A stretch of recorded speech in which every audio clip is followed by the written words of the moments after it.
Namaste, Jai Hind, and welcome to this edition of Take 3. I'm Anand Narasimhan. With me, Zaka Jacob and Rahul Shivshankar. As usual, the three of us here, but this time the mudda is only one. Central mudda, ladies and gentlemen. What happened in June 2023? The killing of Hardeep Nijjar. And thereafter, from September 2023, over the last year or so, the Trudeau administration, led by Justin Trudeau, has made certain insinuations, allegations, and things have only gone from bad to worse. So far, what we are given to understand is not a shred of proof has been given to Bharat. From the Trudeau administration point of view, they claim credible allegations based on credible intelligence. Now, that's what he said in the deposition. Is that enough to try and create this kind of a diplomatic standoff, so much so that Canada has lesser representation than Pakistan? What brought this all about? What's the larger game? Is the American deep state involved? There are a lot of questions, and of course, there'll be points of view. Let's just throw it out and let's get Zaka Jacob started on this. What's going on, Zaka? Who's doing this? Who's doing the needling business? Well, clearly, I mean, this is a diplomatic train wreck that has been brought on by Mr. Trudeau himself and no one else. Because for whatever reason, he chose to stand up in Parliament, in the Canadian Parliament, in September 2023 and say that there are credible allegations linking Indian government agents to the killing of a Canadian national, Hardeep Nijjar. 1 year ago, he said credible allegations. In the deposition that he did this week before the Foreign Election Interference Commission, he basically changed that to, oh, at that time, it was not hard evidentiary proof, it was just intelligence.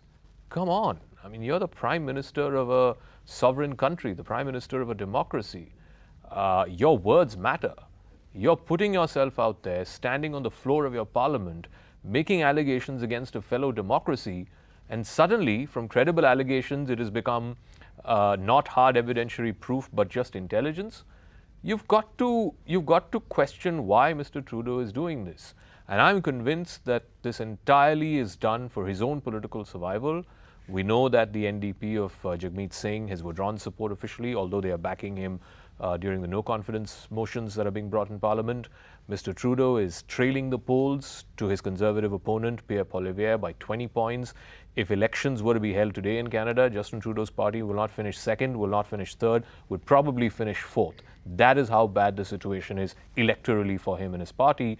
And somebody has sort of sold this idea to him, or he believes in this idea, that if he panders to this extreme micro-minority Khalistani extremist wing that is there in the Indo-Canadian Sikh diaspora, he feels that his electoral performance will be better. He's been sold lemons, and I think Canadians are buying into it for now, but sooner than later they will realize that lemons are lemons, whether Trudeau sells them or somebody else does. No, but is he such a lemon to buy those lemons? That's the other part, because how is it lost on Justin Trudeau that this man Hardeep Nijjar was denied entry into Canada thrice? He entered on a false name, and that's how he got his PR, and thereafter reversed his name. How do you read this? Did we as India handle it badly? Because Trudeau's further gone ahead and said that it's how the Indians reacted that made us further infer. So it's intel and inferences that he's basing it all on. A nation's Prime Minister, can he go ahead and do that? And why do you think then the rest of the Five Eyes are backing him then? Look, there are a series of issues here. Let's unpack them. The three things that one can say. One is that Canada has suddenly ended up looking like the Western version of Pakistan.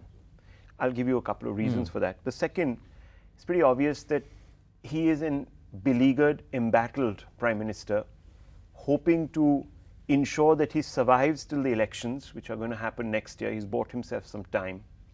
He needs a distraction. He needs to also win back the NDP, Jagmeet Singh's NDP, which Jagmeet Singh has, of course, proclivities which are well known and Khalistani in nature. So he's hoping that by pleasing the NDP leadership, he can get a bit of a leg up. Remember, Jagmeet Singh has been estranged from Trudeau for the last 5 or 6 months and withdrew support. The third thing that I want to say is that this is a case of selective white moral outrage. Okay. Let me begin with the last point first. The West has always been duplicitous. When it comes to pursuing their own interests, there are no principles. They can go to any extent. You're talking about eliminating, Nijjar and criminal minds like that. They've changed regimes. Yeah. A recent one, Bangladesh. Look at Cuba, for example. Just on their doorstep. The US still has a massive ongoing diplomatic stand-up with communist Cuba, as they continue to call it.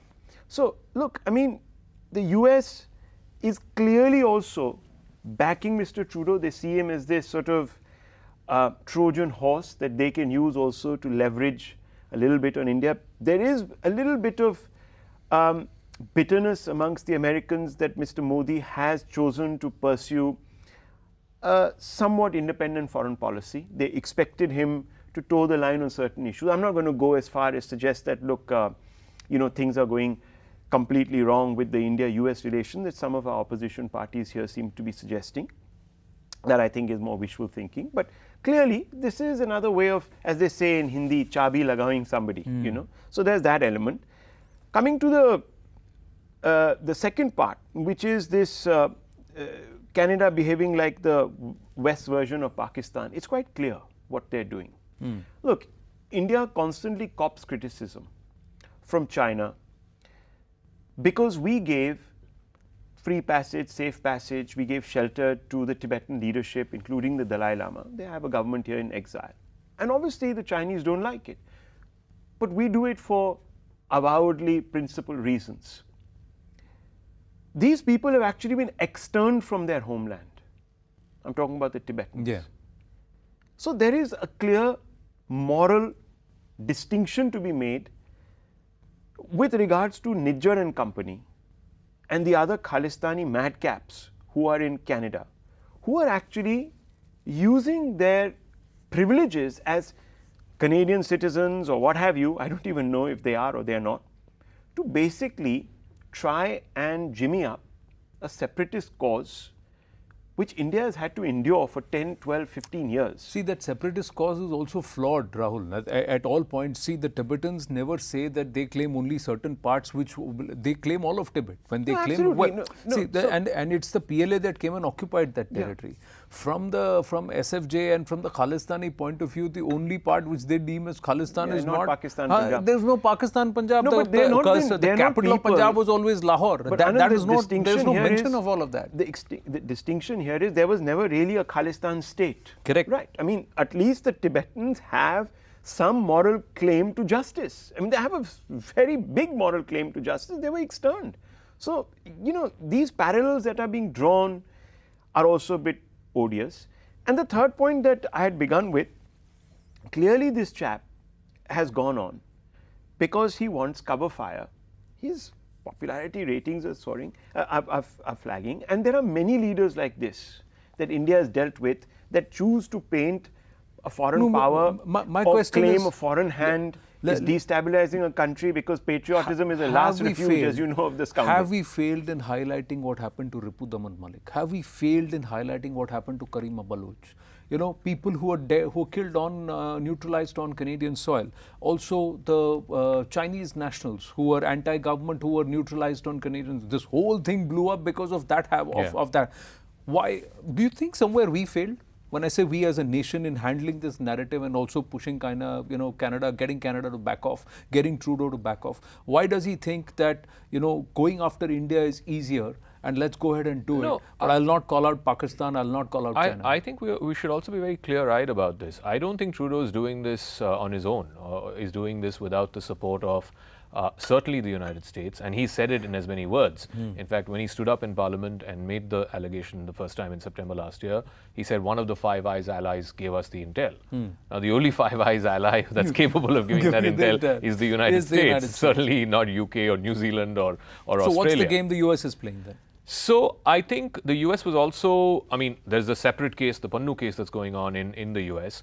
I think the way they have handled it, not necessarily particularly because of the executive branch dealing with it smartly, is that it came to the Department of Justice, and ultimately the details of the case were opened in an envelope, from an envelope in a court of law, in a Manhattan court. So that's how the details of that case came to light.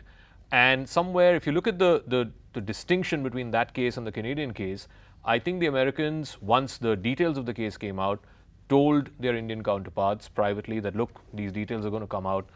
Some of it is not particularly flattering. Therefore, we would like you to, take some action.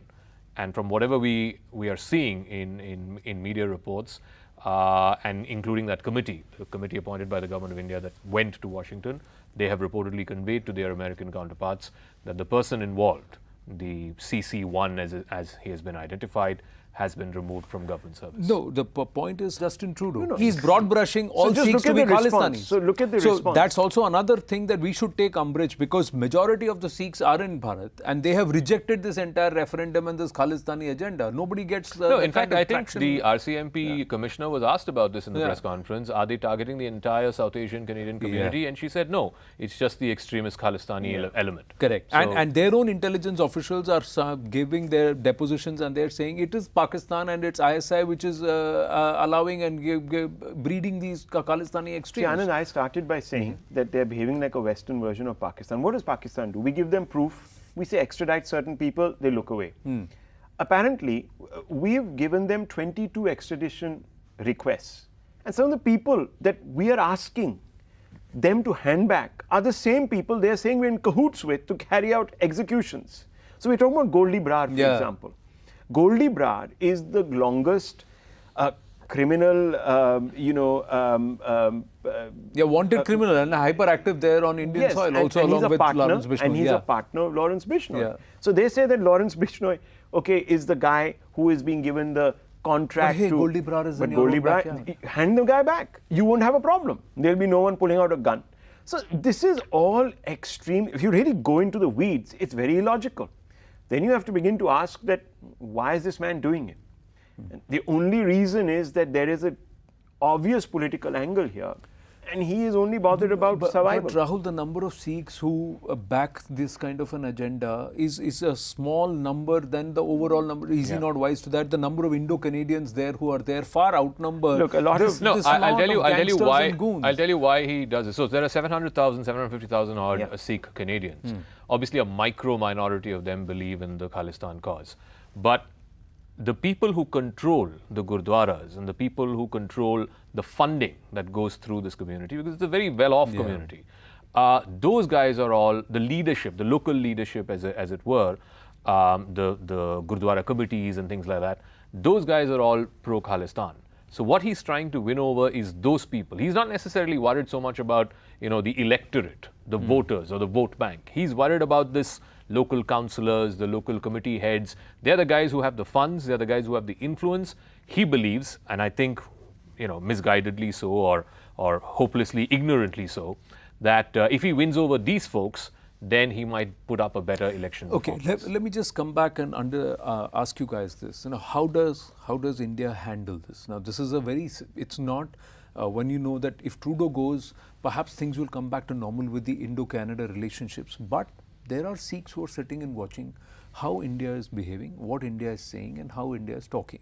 Now, during the farmer protests, this whole talk about Khalistanis equal to Sikhs was really fanned up and drummed up. Not that the government said it. Government said that there are Khalistani elements that are trying to disrupt the farmer protests.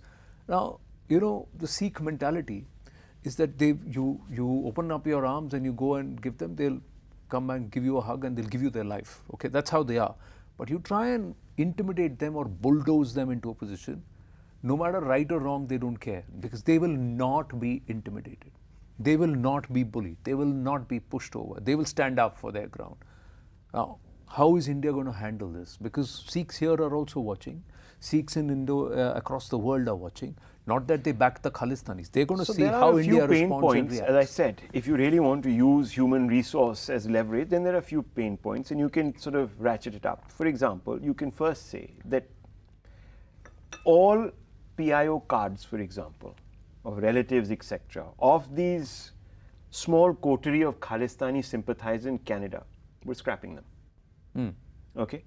So you put a lot of people in a quandary. Yeah. Then you can go to the next level and you can say assets, because there is a remittance economy. So a lot of these people who are Canadians have their pinned where they will invest in land, etc. You can seize those assets. Specifically of these people and their associates. Exactly. Yeah.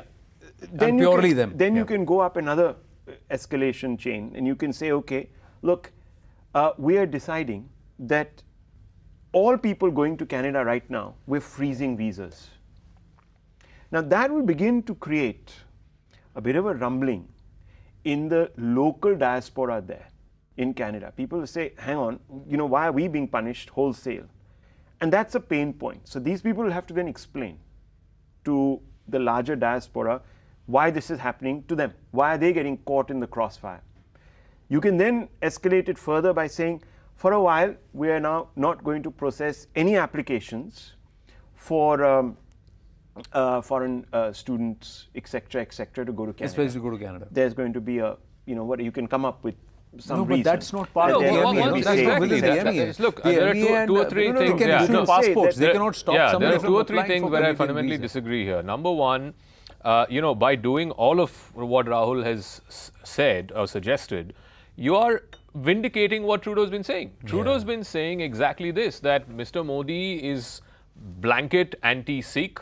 He doesn't like the Sikh community, and he's out to finish the Sikh community, and therefore he has a problem with these guys, and therefore he's going to the extent of killing Canadian Sikhs on Canadian soil. So doing all of these things will actually, play straight into Trudeau's hands. He wants you to do these things.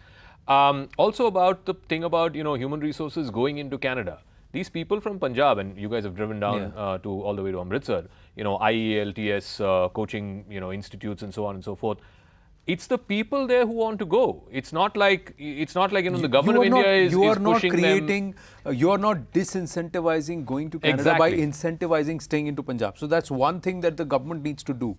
The other thing. No, but I wasn't meaning, just to come in there, I wasn't meaning that we are only going to punish the Sikh diaspora. I was talking across the board. Across the board. When you go up the escalation chain, then you start talking about everybody. You stop everybody. That, but does it all go back to that level, that aspect of large-heartedness when the Prime Minister took off more than 300 Sikhs off the blacklist, Khalistanis, not Sikhs, Khalistanis off the blacklist, and said you're allowed to come to India, and barring about about 150, 200 of them are all right, but that there are about 60 to 100 of them who are the rogues, who are the troublemakers. Is it so difficult to identify the troublemakers and make life difficult for them? Is it so difficult to stop their remittances? Is it so difficult to crack down? Because Pannoon started moving the moment his assets were frozen. The problem again, Anand, is they have now found a useful benefactor in Trudeau. And frankly, I don't even think it's Trudeau who's the useful benefactor. I think there are wider elements in the establishment there who are backing this for whatever reason, whatever political reasons they're doing this for. But look, as far as Canada is concerned, look, even if tomorrow the High Commission is shut, there's no visas being issued on either side. $8.5 billion trade becomes zero. I don't think it costs India much. It's not really, Canada is probably the 25th or 26th largest trading partner for India, right? So it's not going to hurt India much. What will hurt India is if the US and Britain and Australia, New Zealand, if they start following suit, and they start back, because obviously they will back a fellow Five Eyes member. You can call it a white man's club if you want, but that's what they will do. If that happens, that will hurt. They are going to do that on the face of it. Clearly, a lot of the, you spoke to Michael Rubin. Michael Rubin's on record saying that the Americans themselves are really, really upset at the back of it. They're not showing about what Trudeau's gone and done. What is supposed to be shared for them, for their understanding, and they're supposed to do more about it. He tried to make it public, and he made that the very platform on which he's come out. Intels and wiretaps are not whatever. Again, I disagree with that simply because if the State Department or the White House was upset with Trudeau for going public with what they shared to his government in confidence, they could have shut him down on day one. The fact that they haven't done it just shows that that's another okay diplomatic leverage or a tool. I'm just saying from Bharat's point of view, one of the things which I totally agree is that they should not have taken this line down, and the fact that they immediately said, you guys buzz off from here and you guys come off because I'm worried about your safety. That's a strong position that you've taken. But how do you carry forward this position? Somewhere I feel that we as a nation tend to take 4 steps and then they halt, We started that with Lahore at that time in 71. We went all the way and then just 30 kilometers back, they said, all right, pull back. Now, whatever you say, you tend to blink. This time, somehow I feel we should not blink, because if we blink now, then all nations will look at us and say they blink. We didn't blink at Balakot, right? But we did blink with when Abhinandan was on the other side. We did blink. We could have gone all the way through and said, all right, one Air Force pilot, it's all right. But we did push out all of might and muscle to ensure that in 48 hours he's back home safe. That aspect of we are a muscular nation, we're a strong nation. We didn't blink at Galwan. We didn't blink with the Chinese. I don't think we should blink now. If we blink now... Thankfully, we don't have to send tanks into Ottawa and Vancouver and Toronto. No, we don't need to take... But I'm just saying as a diplomatic position, this is a guy who is not... Interesting that you use the word we. Huh? Are we really we? See, I think largely we are. The problem. Look at what. Just for a moment. Yeah. Look at what Trudeau is going through right now. I have no sympathies for him, of course, but the Conservative Party has hung him out to dry, saying that he is a complete cluck. Even within the Liberals, about 20 MPs have already asked him to resign. That's how democracies work. Yeah. Here, also, as you know, people are questioning Modi, saying that, look, you have to fix it. Now, fix what? Modi is turning out and saying, but nothing's broke. What am I supposed to fix? And if you continue to suggest you that don't think the India-Canada bilateral is broke? 1 second. I mean, this is the lowest point in the last 20 years. 1 second, Zach. I'm not saying that. You are inferring that. There is no proof that I'm saying that. What they want him to do is to admit that we've done this. Sorry. Done we'll what? Pull back. But exactly. We've so done that's what? I'm saying. So fix what? We fix what? Done what? See, exactly. One or two parties making the noise does not make it all. You have to it's also not look one at... or two No, you have to parties. look at... You have to it's look, a whole block. No, not the whole block. well, there are many within the block who have not backed this I kind of don't a know. claim. There are many... Let's give it some but hang time. on. No, one second. This is ludicrous and this is The hypocrisy by the health- Canadians. The health of a bilateral relationship, whether it's India, Canada, India, US, whatever it is, one half of it, the responsibility is that of the government of the day. Yeah. And if the opposition is saying, and why do we have a parliamentary standing committee on external affairs? It is to keep government policy on check. Right? So if parliamentarians are worried about the deteriorating nature of the Indo-Canadian bilateral relationship, and I disagree with Rahul, this is not a pretty picture. This is broken. This needs to be fixed. The bilateral relationship is broken. But if you it have, is broken as broken can be in the last 20 years. With due respect, if you have It's not someone broken like... with Canada, it's broken with Trudeau. A government doesn't represent... So make I that point. I think the MEA was very clear. Make that point to the opposition who have a legitimate right to ask you that question. MEA was clear on the fact that it's broken with Trudeau and it's not. And they've tried to make that inference very clearly that the engagements with Canada continue. This is what we share with them. We've got shared values, etc. But we've got someone who's there who's down on the approval ratings among the Canadians. Can I go a step further if you have time? Can I go a step further?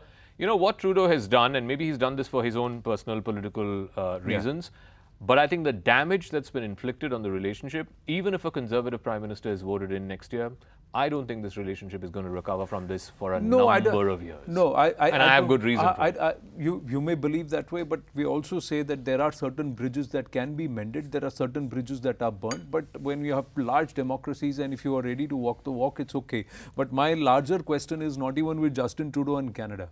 The fact is that the American deep state is very, very devious. What they can do in Bangladesh, they can orchestrate in Canada, they can do with Ukraine. They can go ahead and put up people who will do their bidding while they shake hands. My point is that they are the deep state. They're not supposed to be altar boys. Not they're supposed to be devious. That's their job. That's what I'm trying to say. Now, are we as a nation ready to also battle and counter a situation like that when someone pulls up something out of like this, like Justin Trudeau and the Khalistan, the K bogey to try and corner India? What is it that we have that we're going to turn around and say, listen, you pull that card out, this is what I'm going to roll, and this is how I'm going to come back to you as a counter. As of now, we are reacting and we are defending ourselves and holding our position, but we are not making the other person blink. That's what we need to do. A lot of these things are I hope not there's done. something that's been done. I don't think, I hope there's something that's maybe been the done. opposition will be able to ferret out these details with the next I don't know. Since it's Diwali season, and I guess I'll wrap up with this. I don't know if you guys play cards. Basically, basically, if the other guy has an ace of spades, and if you have a jack of hearts, you're losing that hand. No, that's but what you it also is. need to do how you also need to know how to bluff the other one out or get the other person to blink. We don't know what's happening I'm just saying, behind the scenes. get the other person to blink. I mean, can we say what even happened with Mr. Jaishankar and his counterpart in Pakistan? Post-November, well, they had lovely biryani.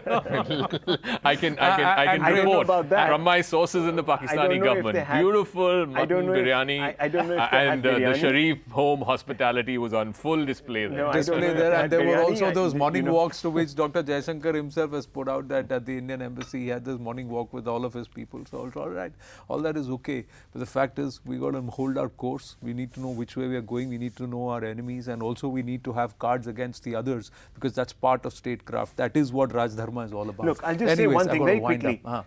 The great thing that India has been able to do in all of this drama is to tell countries that there is a red line on the Khalistan issue. Yeah. I think that's the big plus for us. Big plus for us, and as long as that is understood, well and good. All right. Thank you very much for watching. Bye for now. Thanks, gents.